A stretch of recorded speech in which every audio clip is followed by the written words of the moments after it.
Hello everyone. I hope आप सभी लोग बहुत अच्छे होंगे। तो जैसे कि अपन लोग वन बाय वन लेक्चर को कवर करते हैं, कोई भी करंट में, कोई भी स्टैटिक में हो, कोई भी अगर करंट इवेंट चल रहा हो तो उसको भी अपन लोग कवर करते हैं। उससे मेरे लिए एक ऐसा टॉपिक कवर करने वाले हैं जो कि जैसे कि जो एनजेएसी है और कॉलेजियन सिस्टम है। तो एनजेएसी को जो हमारे एक नए सीजेआई जो अपॉइंटमेंट हुए हैं, उनका जो अपॉइंटमेंट किया गया है, वो उन्होंने क्या उस पे टिप्पणी की है, या फिर कॉलेजियन सिस्टम क्या होता है, एनजेसी क्या होता है। तो इन्होंने बोला है कि हम लोग रिवाइव करेंगे एनजेएसी को, एंड जो कॉलेजियन सिस्टम प्रेजेंट सिस्टम है वो इसको एंड करेंगे। अब इन्होंने ये सब क्या होता है, कॉलेजियन सिस्टम क्या होता है और एनजेसी क्या होता है, इसको अपन लोग अ, सब इन डिटेल पढ़ेंगे इसी वीडियो के माध्यम से। तो चलिए लेक्चर को स्टार्ट करते हैं बिना किसी देरी के।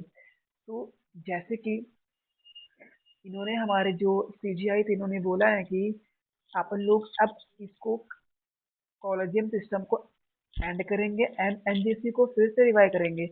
अब जैसे कि जो अब ये होता क्या है, एनजेसी अमेंडमेंट ये क्या होता है, इसको अपन लोग अब पढ़ेंगे। तो जैसे कि एनजेसी क्यों लाया गया था, क्योंकि जो एनजेसी इसलिए लाया गया था कि जैसे कि जो कॉन्स्टिट्यूशनल बॉडी तरह की बन गई थी, तो रिप्लेस कॉलेजियम सिस्टम, जैसे कि जो हमारा 2015 में एक 99th अमेंडमेंट करके एनजेसी को लाया गया था, ताकि जो हमारे जजेस हैं सुप्रीम कोर्ट के, उनको अपॉइंटमेंट हम लोग कर सकें। तो जैसे कि एनजेसी लिखा ना, NJC was proposed to a constitutional body to replace the collegium system with a more transparent and inclusive way of appointing judges. That means कि जो एनजीसी लाया गया था कि ताकि जो बहुत ही ट्रांसपेरेंट लाया, ट्रांस जो हमारे जुडिशरी है, जो अपॉइंटमेंट का जो जजेस का प्रोसेस है वो बहुत ही ट्रांसपेरेंट हो सके और सबके लिए, और जो जजेस है वो सबको अकाउंटेबल हो सके। जैसे हमारी गवर्नमेंट होती है, ट्रांसपेरेंसी ब्यूरोक्रेसी में होता है कि transparency as well as accountability both are run parallel. Similarly यहाँ भी जजेस को जो अपॉइंटमेंट करने के लिए हम लोग क्या कर सकें, उसको बहुत ही ट्रांसपेरेंट और इंक्लूसिव बना सके, ताकि सब लोग इसका बेनिफिट एक इंक्लूसिव मैनर में हो सके। तो जैसे कि अब दूसरा क्या है कि अब जो ऑनरेबल कोर्ट है, उन्होंने ये बोला है कि जो एनजेसी क्या कर रहा है, वो एक तरह से हमको वॉलेशन को, हमारा क्या राइट्स को, जो हमारा बेसिक स्ट्रक्चर कॉन्स्टिट्यूशन के, उसको वायलेट कर रहे हैं एनजीसी। अब कुछ हमारे जो जैसे कि सोशल, जैसे सोशलिस्ट हो गया, सेकुलर हो गया, और और भी बहुत सारे जो कि हैं, उनमें हमारे कॉन्स्टिट्यूशन में रखा है, जो कि हमें एक जो केस आया था, अब वो कौन सा केस आया था उसको अपन लोग बताएंगे कि कौन से केस के थ्रू ये बताया गया था कि जो हमारा बेसिक स्ट्रक्चर कॉन्स्टिट्यूशन का है, वो कौन कौन से बेसिक स्ट्रक्चर है जिसको हम लोग, इवन जो पार्लियामेंट है वो भी अमेंडमेंट नहीं कर सकती, तो कमेंट में अपन लोग बताएंगे। तो इन्होंने, ऑनरेबल कोर्ट ने ये पाया कि जो एनजेसी है वो वॉयलेट कर रहे बेसिक स्ट्रक्चर किसका, कॉन्स्टिट्यूशन का।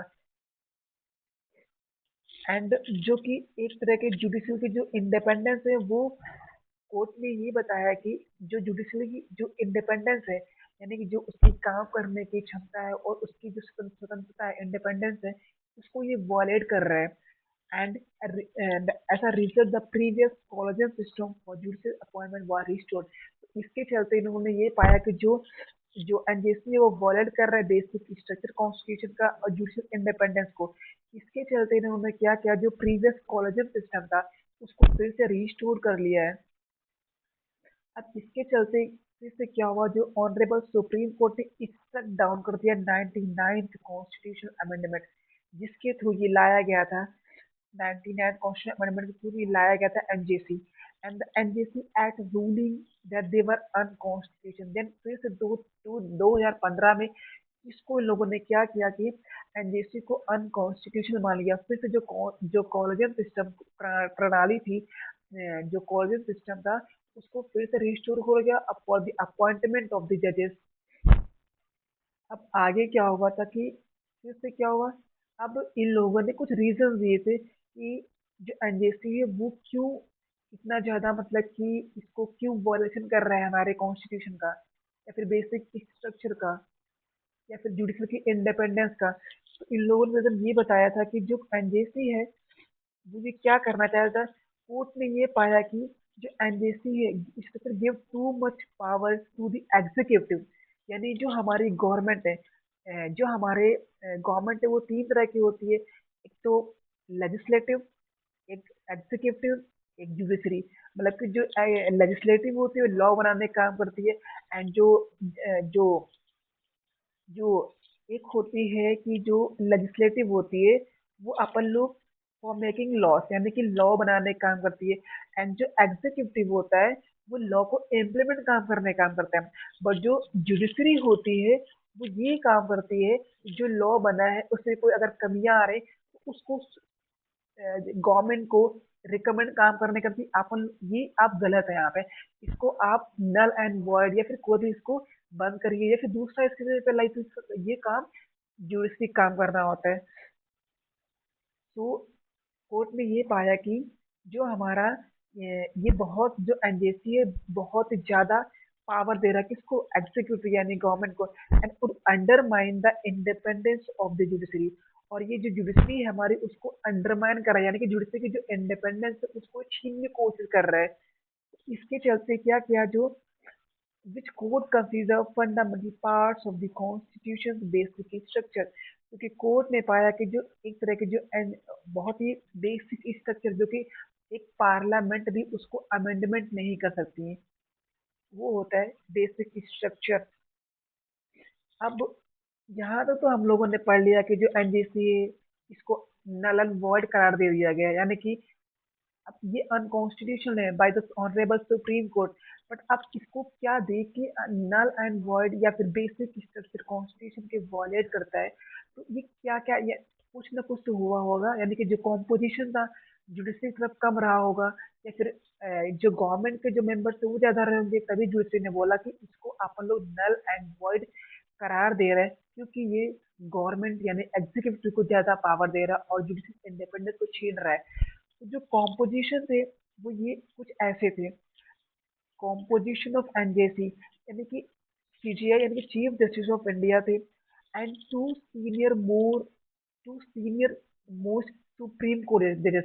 ये जो सुप्रीम ऑनरेबल सुप्रीम कोर्ट है उनके जो दो सीनियर जजेस होंगे, union law minister, and two eminent person selected by committee. जो ऐसे कुछ एमिनेंट पर्सन होंगे जो कि एक कमिटी के थ्रू उनको इलेक्ट किया जाएगा। और वो कमिटी में कौन कौन बैठेगा, सीएम होंगे, सीजीआई होंगे, एंड लीडर ऑफ ऑपोजिशन। जैसे कि एट द प्रेजेंट टाइम जो लीडर ऑफ ऑपोजिशन है वो हमारे ऑनरेबल राहुल गांधी है, तो वैसे ही बोला गया था कि जो और चीफ जस्टिस ऑफ इंडिया होंगे। तो आई होप लेक्चर आपको बहुत ही अच्छा लगा होगा, एंड अच्छा लगा हो तो please like and subscribe to our channel. धन्यवाद।